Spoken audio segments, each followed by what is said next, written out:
accidentally sent a photo of our luxury car to the parents' group chat at our daughter's kindergarten. The teacher immediately changed her profile picture to a heavily edited photo and added a note to her name. Sophia. Teacher, looking for a partner. A parent warned me that this teacher is a pretentious coquette. But I didn't pay much attention, until one day, when I was educating my daughter, she suddenly screamed and pushed me away. You don't love me at all. I'm going to ask Dad to divorce you. I want Miss Sophia to be my mom. It turns out that this pretentious coquette kindergarten teacher wants to be her mom. I just wonder if she can afford to take care of this father and daughter pair.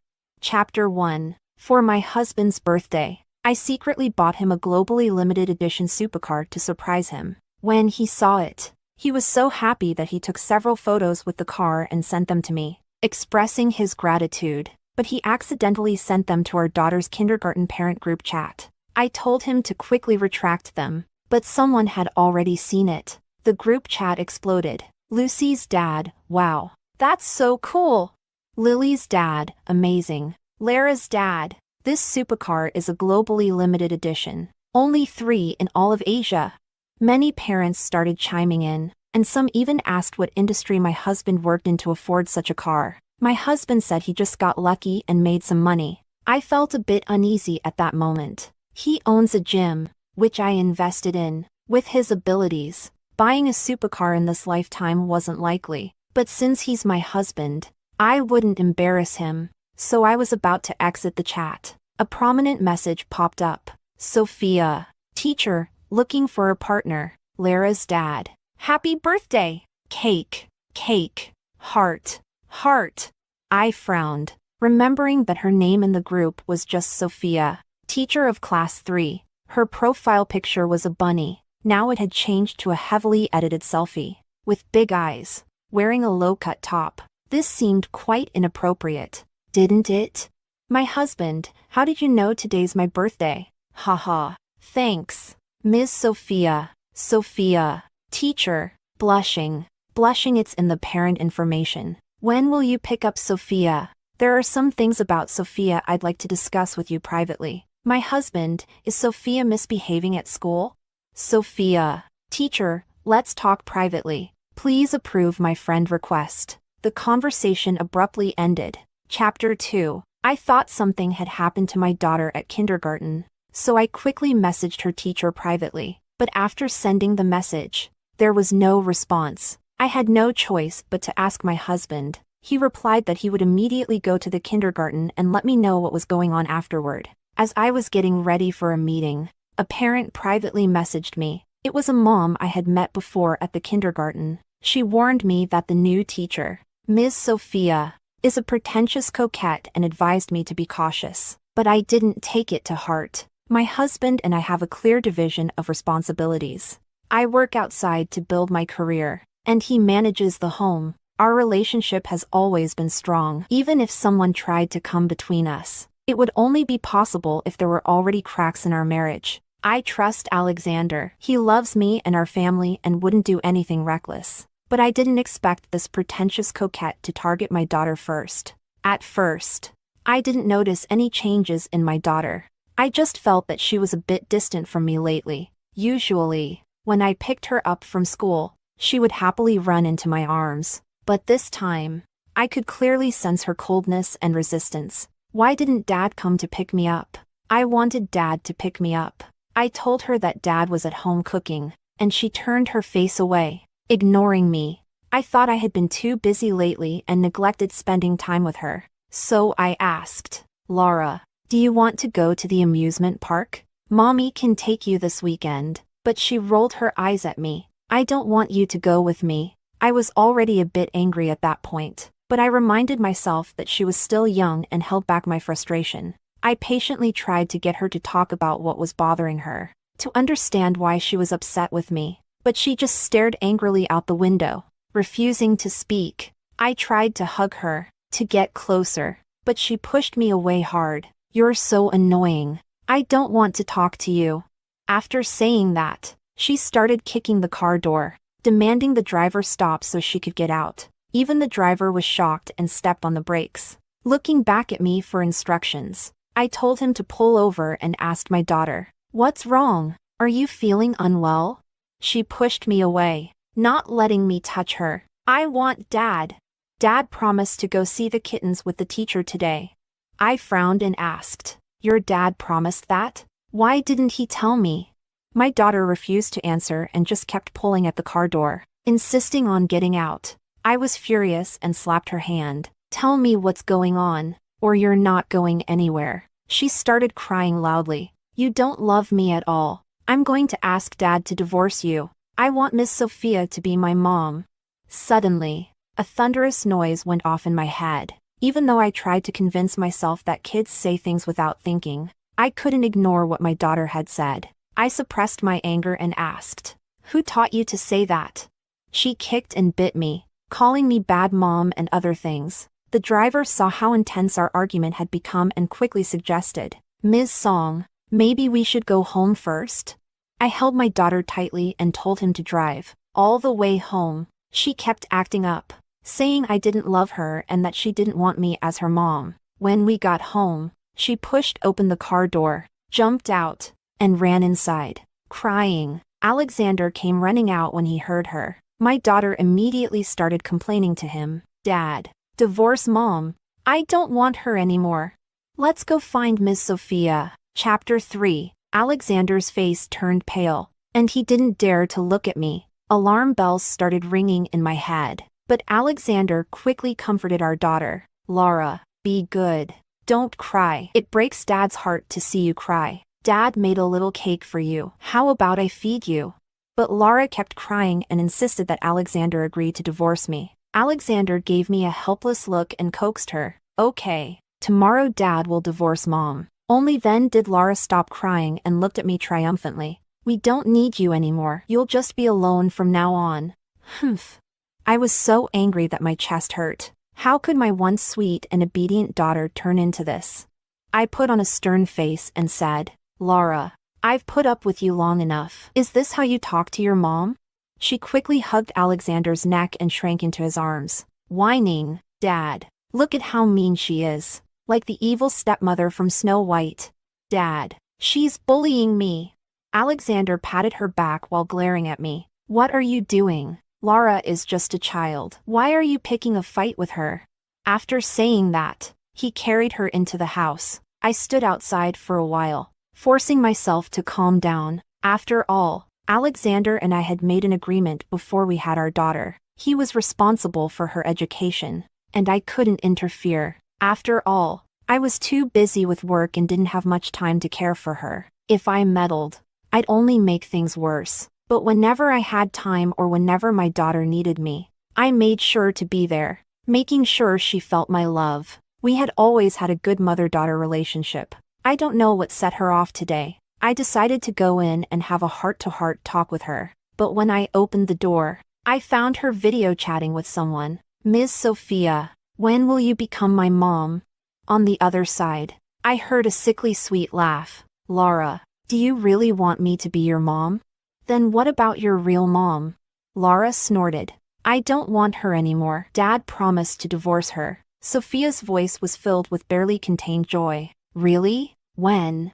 Just now. The old witch was so angry her face twisted. Hee hee, Ms. Sophia, I really want you to be my mom. Then I can have lots of kittens. Sophia giggled. Sure, then ask your dad if he's willing to let me be your mom. Alexander was also smiling at the screen with a sly look. The three of them were chatting happily, not noticing that I had already entered, nor did they notice that I had turned on the camera behind them, recording the entire conversation. Laura started urging her dad to answer the teacher's question. Dad, hurry up. Say yes. You said you were willing.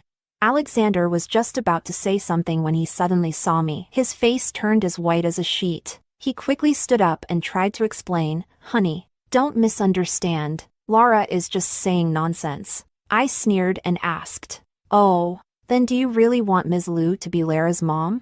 Before Alexander could respond, Laura stood in front of him. Don't you dare be mean to my dad.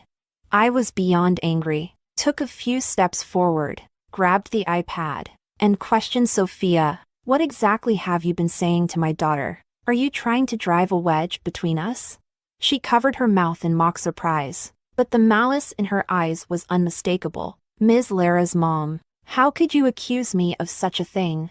Then she added with exaggerated sweetness, no wonder Lara always says you're mean. Like a witch. I really feel sorry for Lara, having such an irresponsible and overbearing mom like you. I was so furious I almost wanted to reach through the screen and slap her, or scream at her, but my self-control wouldn't let me do that. I just coldly warned her, Ms. Liu, I suggest you respect yourself. What you're doing is destroying someone else's family. Stay away from my daughter. Otherwise, I'll make sure you pay the price. Her actions had completely violated the professional ethics of a kindergarten teacher. If I pursued this, she would definitely lose her job. Chapter 4. But Sophia didn't seem to care at all. Instead, she hypocritically said, I don't want to argue with you in front of Lara. It might scare her. If you really cared about your daughter, you should reflect on yourself rather than blaming others for destroying your family. Then, she turned to Lara and said, Lara, I can't video chat with you anymore. If your mom gets angry, she'll cause a scene at the kindergarten. If that happens, I'll get fired. Then you'll never see me again. After she finished speaking, she ended the call. Lara let out an ear-piercing scream, rushed over, and pushed me hard. I hate you. With that, she ran out, crying. Alexander glanced at me, sighed, and chased after her. I sat on the floor for a long time, calming myself before opening the iPad. I found that Alexander's WeChat was still logged in. I browsed through his chat history with Sophia. I discovered that Sophia had been subtly and not so subtly trying to drive a wedge between us as a couple and between me and my daughter. At first, for the first few days, she reported on Lara's school activities every day. Sophia drew a picture today, but it only included you and her. I thought she might be from a single-parent family. Sophia had a nightmare during her nap today. She cried so hard, saying her mom didn't want her anymore. Mr. Law, is your wife perhaps not paying enough attention to your child? Mr. Law, today the kids were all talking about their moms with such happiness, but Lara couldn't say a word. Her eyes were red. It was so pitiful. Later, she began bragging about how close and dependent Lara was on her. For example, Lara couldn't fall asleep during nap time without her soothing, and when she woke up, she wanted to be hugged. Lara even mentioned wanting to call her mom, and so on. She then began subtly inquiring about Alexander's work and income. In her messages, she expressed admiration and awe for Alexander. Alexander's responses were also quite telling. He never mentioned our division of responsibilities or that his entire business was supported by my investment. He just casually told Sophia that our family controlled several publicly listed companies, owned multiple properties, and had a collection of luxury cars. This had Sophia completely hooked. As I read through the messages, my anger flared up, and I felt like kicking Alexander out immediately. Has he eaten so much off my plate that he's lost his mind? But I quickly calmed down. A man can be kicked out with one swift move, but the daughter I carried for 10 months and gave birth to cannot be taken away by anyone. Though my daughter is throwing tantrums at me, she is young and impressionable, easily influenced. I can't abandon her over this. I decided to save the evidence and then contacted the kindergarten director. The director was shocked when she received my message and quickly called me to apologize. Ms. Song, what Ms. Liu did was her personal behavior and has nothing to do with our kindergarten. We will handle this matter seriously, but I'm not sure. How do you think we should deal with it? I was straightforward, fire her. The director readily agreed. Okay, don't worry. She won't be at the kindergarten tomorrow. Sophia probably doesn't know that I'm the majority shareholder of the education group behind this kindergarten. Chapter 5. The next afternoon, I received a call from the kindergarten director. She told me that my daughter was causing a scene, refusing to let Sophia leave. She even rallied the other kids in her class to join in, and now the parents were coming to the kindergarten to ask about the situation. Even Alexander was speaking up for Sophia, asking me what we should do. The director, worried, said, suddenly firing the teacher has made many parents afraid that their children will be affected. If we don't give a clear explanation, they might spread rumors and damage the kindergarten's reputation. I understood the director's concerns, She couldn't release the private chat content without my consent. So I said directly, then released the surveillance footage of Sophia instigating my daughter at the kindergarten. I trust the parents will make their own judgments. The director immediately understood. Before long, the parents' group chat was buzzing with activity. The first to speak up was the mom who had warned me about Sophia. I warned Lara's mom early on that this Sophia teacher wasn't good. She's just a pretentious coquette. I didn't expect her to be so malicious. Driving a wedge between a mother and daughter. No wonder Lara was standing up for her today. Lily's mom was also furious. She's corrupted our children. Just thinking that my daughter might have been influenced by this makes my skin crawl. Lin Jiaqing's mom, it's disgusting. What good does this do for her? Lily's mom, isn't it obvious? That day when Lara's dad posted the photo with the luxury car, she was clearly after something else. The parents all supported the kindergarten's decision, but my daughter Lara didn't seem to accept it. She had Alexander bring her to my office, where she cried and made a fuss. Miss Sophia said it's your fault she lost her job. Mom, why are you so mean? I like Miss Sophia. Give her back to me. I looked at Alexander and asked, what did you tell her? Instead of answering, Alexander accused me. Couldn't you have consulted with me before making this decision? You knew Lara liked this teacher, yet you still got rid of her. I was so angry that I laughed. Had he really developed feelings for Sophia? I directly showed him the chat records between him and Sophia. I asked him what he really meant by all this. He immediately got down on his knees. I swear, nothing happened between us. If she weren't Lara's teacher, I wouldn't have given her the time of day. Honey, I promise. I'll calm Lara down and help her understand your good intentions.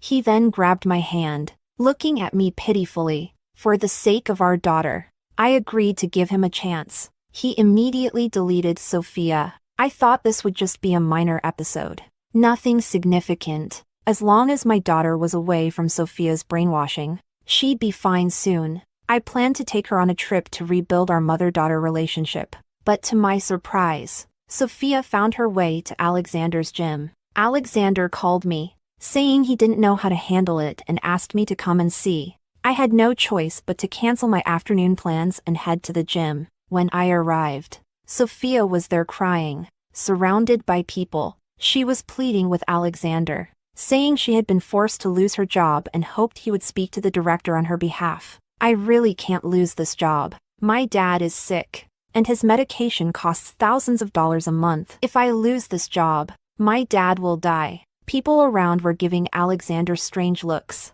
When Alexander saw me, it was like he saw a savior. He quickly ran over to me. Honey, what should we do? Maybe you could talk to the director and let Ms. Liu return to work.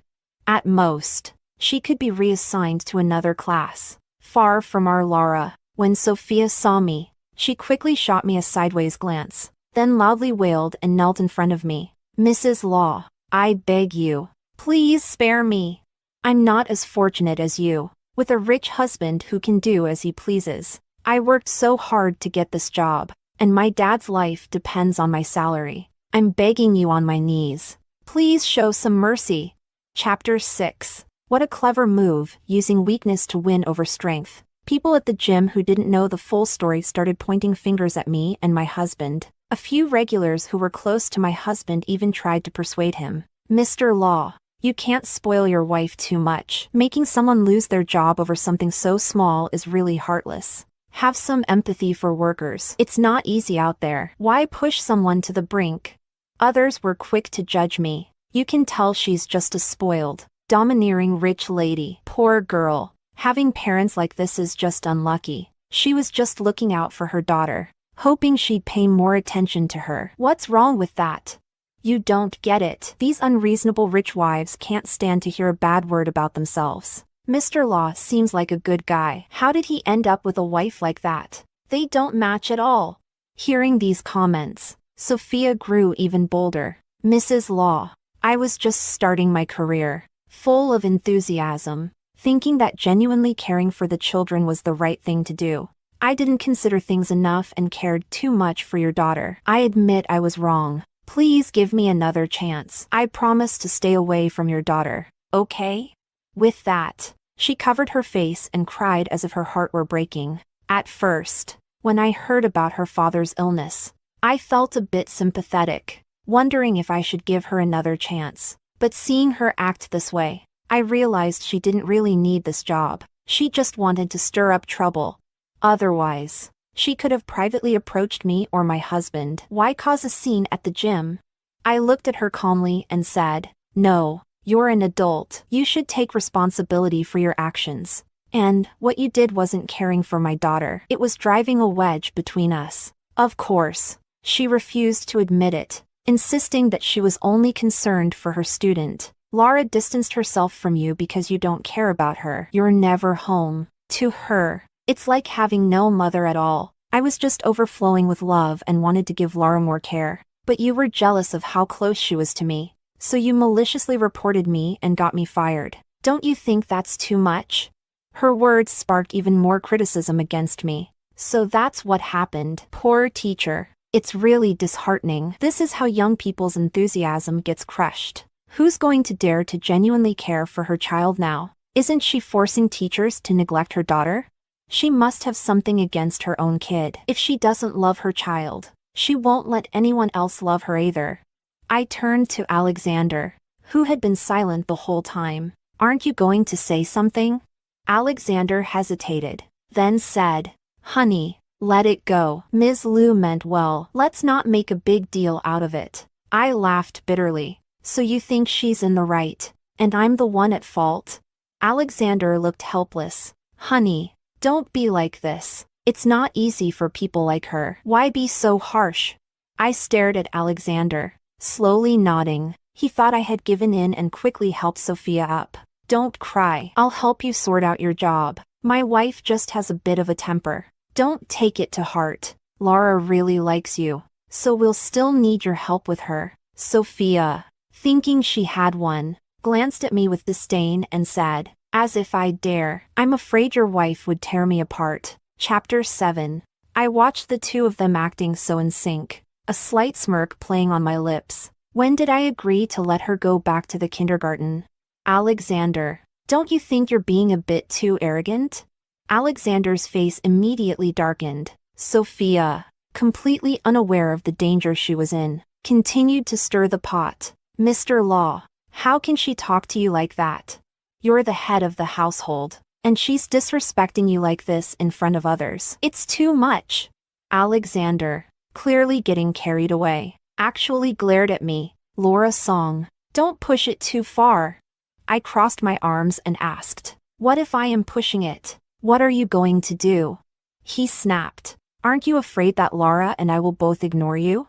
So, he was going to use our daughter to manipulate me. Sophia added fuel to the fire. "If you really get divorced, I'm sure Laura would choose her dad. Laura told me that she loves her dad the most, and it's like having no mom at all." Alexander seemed to think he could control me with our daughter. "Laura, how long are you going to be so stubborn? Can't you think about the child? About me? Ms. Liu is good to the kids. Any other mother would be thrilled, but you just had to drive her away. You're being completely unreasonable." I looked at him and asked, "So, are we getting a divorce?" His face turned pale, and just as he was about to say something, Sophia jumped in. "Mrs. Law, how could you be like this? Always using divorce to threaten your husband. You're a mother. Doing this isn't considering your child at all. Laura is so pitiful. My heart aches for her." I smiled and responded, "So that's why you had my daughter call you mom? Why you incited her to come home and fight with me, to force me to divorce her dad?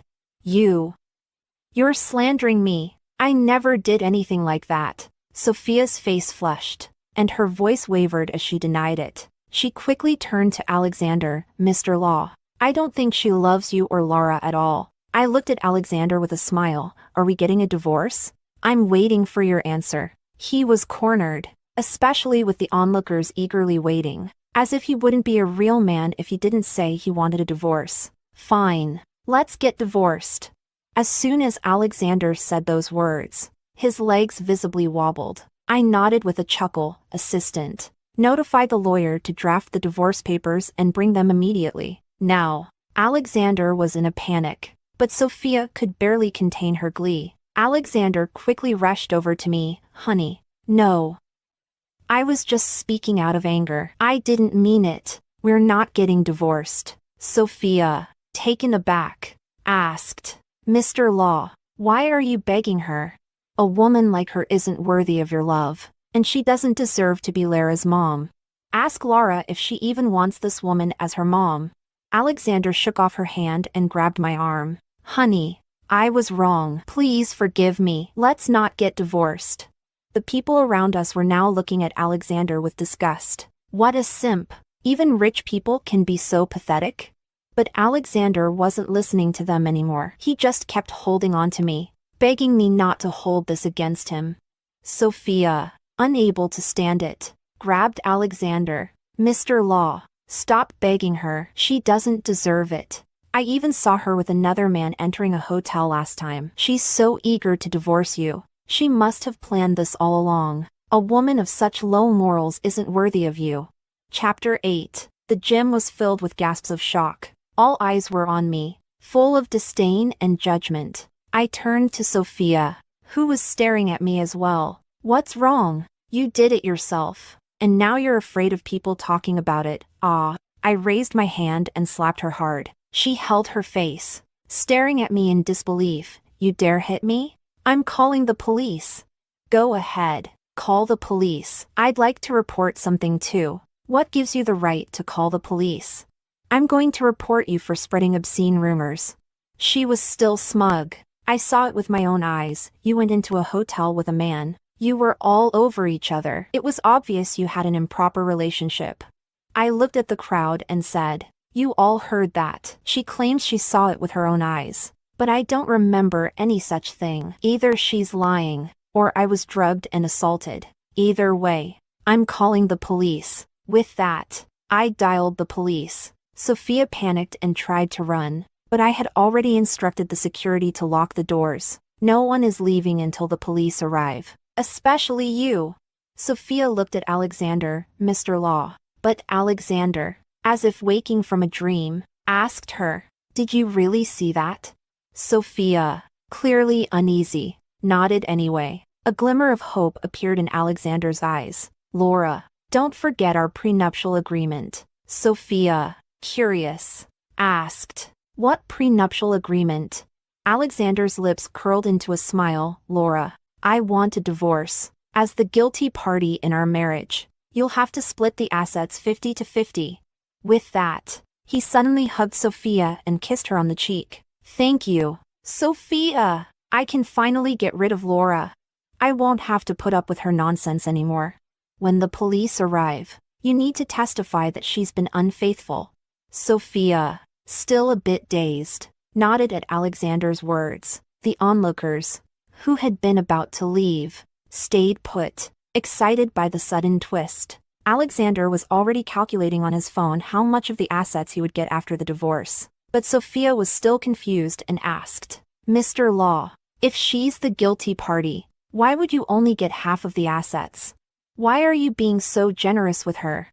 Alexander blushed, unable to respond. I smiled and explained to Sophia, because he doesn't have any assets. When we got married, he only had 300 yuan to his name, couldn't even afford a ring. Since then, he hasn't worked a single day. I fully funded this gym. Sophia looked at me in disbelief. That's impossible. Mr. Law told me he owned dozens of properties and had shares in several publicly listed companies. He said he even had stakes in some of the top companies in the country. I turned to Alexander, smiling as I asked, is that so? You're so impressive. How come I didn't know?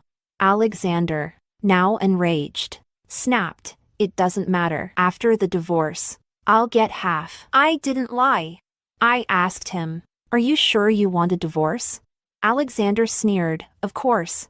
I've had enough of you. Once I get my share of the billions, I can marry any woman I want.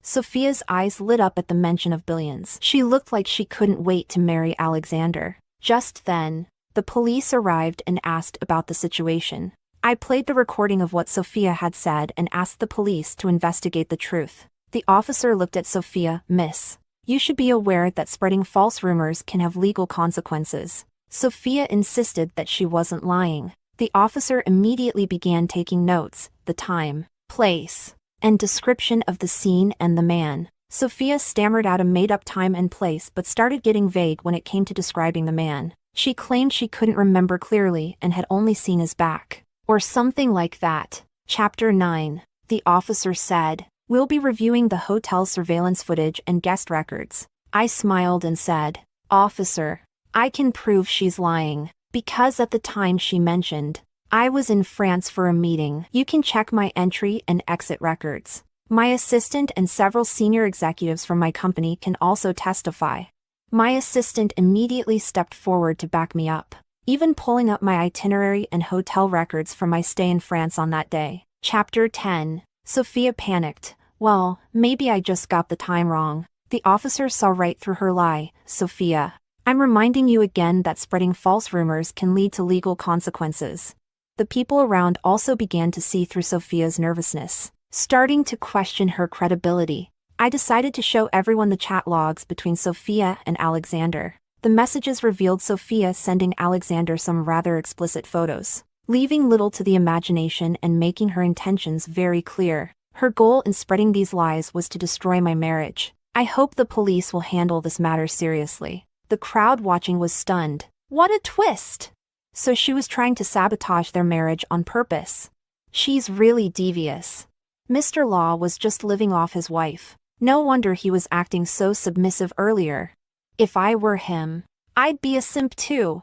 The police took Sophia away. Alexander was in shock because he realized that Sophia had most likely been lying all along. I gave him a small smile before walking away without looking back. Alexander quickly ran after me. "Honey, I was wrong. I shouldn't have believed her. I was just so angry that I lost my mind and said those things. You shouldn't take them seriously. I love you. That's why I got so upset." I glanced at him. "Alexander, have these years with me made you feel wronged? Well, you won't have to endure it any longer." He tried to follow me, but my assistant and driver blocked his way. Enraged, Alexander shouted, "If we divorce, Laura will definitely choose me. I'll take her far away, and you'll never see your daughter again." I rolled down the car window, smiling at him. "Go ahead. Do you really think you can use our child to manipulate me?"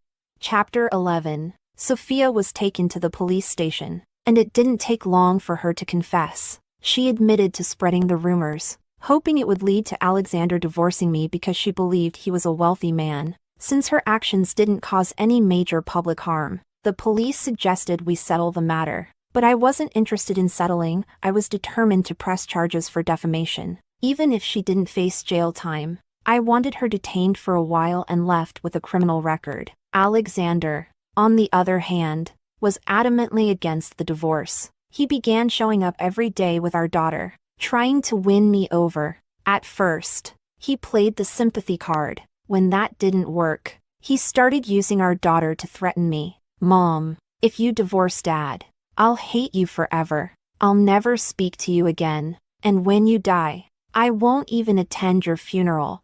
By then, I was completely disillusioned with Laura, my ungrateful daughter. Although Sophia had intentionally manipulated her into hating me, Laura wasn't entirely innocent. The home surveillance footage captured their secret conversations. Sophia used snacks and little treats to completely win her over. Laura thought I was too strict for not letting her eat junk food, watch endless cartoons, or scroll through short videos on her phone. But Sophia indulged her every whim. So she adored Sophia and wanted her as a mother. She even pushed Alexander to divorce me and pursue Sophia. She went as far as to video call Sophia herself, helping Alexander set up dates with her. "Don't worry, I don't need you at my funeral. After all, with all the money I have, plenty of people would fight to be my daughter. Besides, I'm still young. I can always have more kids." That broke her down. She cried and called me a bad mom, vowing never to speak to me again.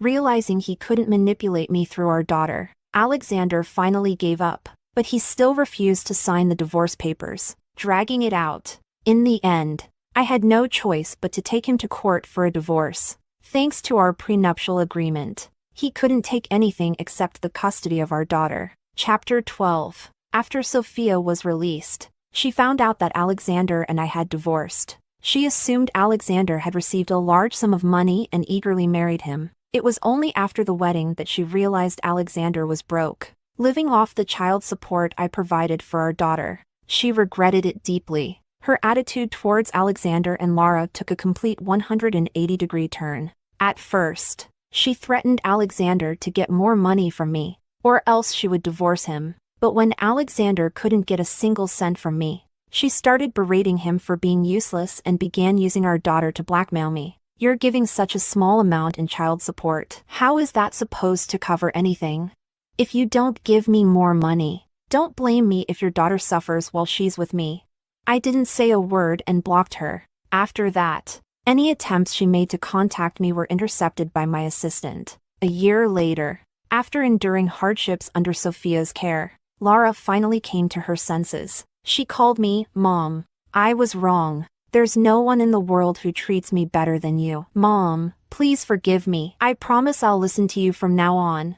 After all, she is my daughter. It's impossible to say I wasn't moved, but I wanted to teach her a lesson that would leave a lasting impression, to make her appreciate the privileged life and love I had given her, to stop taking my efforts as her mother for granted. I initiated a new custody battle and won Lara back, changing her last name to Song. After a year of hardship, she had matured significantly. She also became much more diligent in her studies.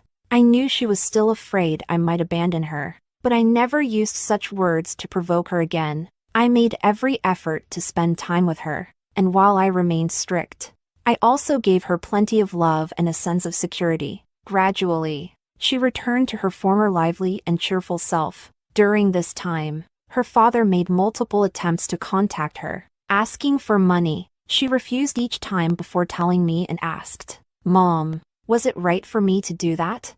I responded, "Listen to your heart. Do you think you should give him money?" She shook her head, then thought for a moment before saying, "Dad's an adult. He can work to earn money. I'm still a kid, and all my money comes from you. I can't use your money to do him favors. And besides, he's asking for hundreds of thousands at a time. I don't even have that much. When Dad gets old and I'm grown up and earning my own money, I can give him some to live on." I felt immense pride. Now that was more like my daughter. It was clear that I had been wrong to leave Alexander in charge of raising her. He was a freeloader with no ambition. How could he raise a good child? Under my guidance, Lara grew into an exceptional young woman. She got into her dream university, studied the major she loved, and became an outstanding doctor. It was tough, but she was happy. Sophia and Alexander's marriage didn't last long. They both cheated and ended up divorcing. Sophia tried her old tricks again, working as a nanny for a wealthy family and getting involved with a married man. She attempted to break up the relationship between the mother and daughter of the household, just as she had done before. But this time, the wife, who suffered from severe bipolar disorder, impulsively poured boiling water over Sophia's head. She was severely burned, and her face was disfigured.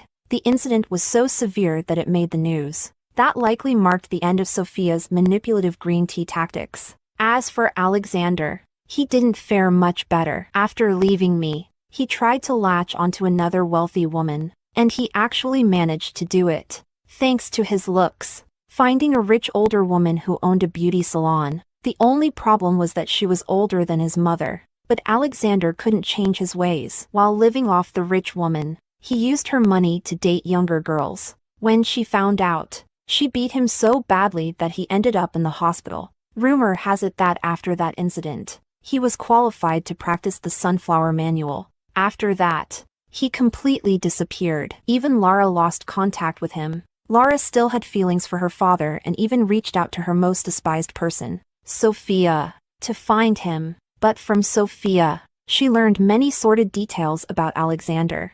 After that, she never mentioned him again. Instead, she grew increasingly dependent on me, and more willing to follow my advice. As she put it, "Mom, you're successful in your career, sharp-minded, and can offer me much better guidance in life. As for me, I remained busy with my work, passionate about my career. I continued to live a life full of excitement and purpose."